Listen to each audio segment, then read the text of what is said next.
অর্ধ পৃথিবীর বাদশা, বংশ মর্যাদার দিকে তাকাইলেন না। মেয়েটার দিনদারি দেখার পরে তার ভিতরে তাকওয়া আছে, এই তাকওয়ার কারণে অর্ধ পৃথিবীর বাদশা আমিরুল মুমিনিন একটা গরিব পরিবারের একটা মেয়েকে তার ছেলের সাথে বিবাহ দিয়ে দেয়। এটা তাকওয়া, এটার নাম তাকওয়া। ওই বংশ মর্যাদার অহংকারের ফকর বেশি দিন থাকে না জমিনে, ঠিক কিনা জোরে বলেন? ওটা জমিনে থাকে না, দুনিয়া থেকে চলে যেতে হবে। কত মানুষ এই জমিনে হুঙ্কার দিয়ে জমিনে চলতো, মানুষ ভয়ে থরথর করে কাঁপতো। আজকে গরু ছাগলও তার কবরের পাশে যায় না, আছে না নাই?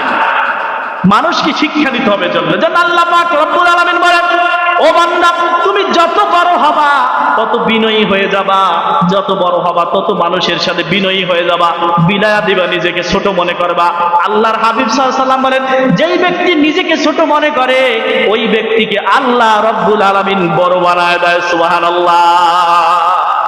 যেই ব্যক্তি নিজেকে ছোট মনে করে তাকে বড় বানায় দেয় কে? জোরে বলেন, কে বড় বানায় দেয়?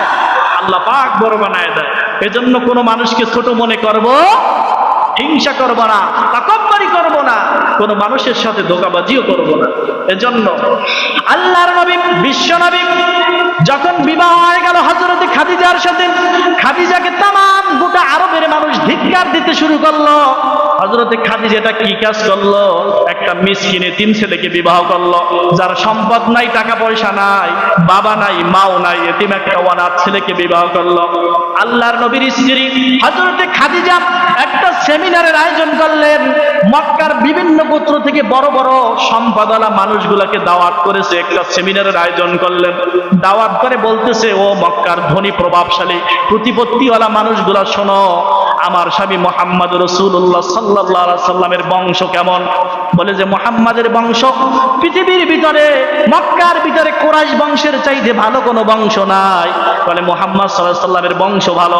আমার স্বামীর চেহারা কেমন? বলে মুহাম্মাদের চাইতে সুন্দর সুশ্রীমান ছেলে আর মক্কার বুকে নাই। এরপর বলে সবথেকে গুরুত্বপূর্ণ বিষয় যেটা, আমার স্বামীর চরিত্র কেমন? সমস্ত লিডারেরা, সম্পদওয়ালা লোকেরা ডাক দিয়ে বলল, খাদিজা মুহাম্মাদের চাইতে ভালো চরিত্র আর কোনো মানুষ এই জমিনের ভিতরে নাই, মক্কার ভিতরে নাই। হযরতে খাদিজা ডাক দিয়ে বললেন, তাহলে আমার স্বামীর সম্পদ আছে নাকি? না, আমার স্বামীর তো সম্পদ নাই। ও মক্কার সম্পদওয়ালা লোকেরা শোনো, আমার স্বামীর চরিত্র সুন্দর, আমার স্বামীর বংশ সুন্দর, আমার স্বামীর চরিত্র সুন্দর, বংশ সুন্দর, চেহারা সুন্দর। আমার স্বামীর একটা গুণ ঘাটতি থাকলে এটা আমি খাদিজা চাই না। আমার স্বামীর সম্পদ নাই, এই মুহূর্তে আমার স্থাবর অস্থাবর যত সম্পত্তি আছে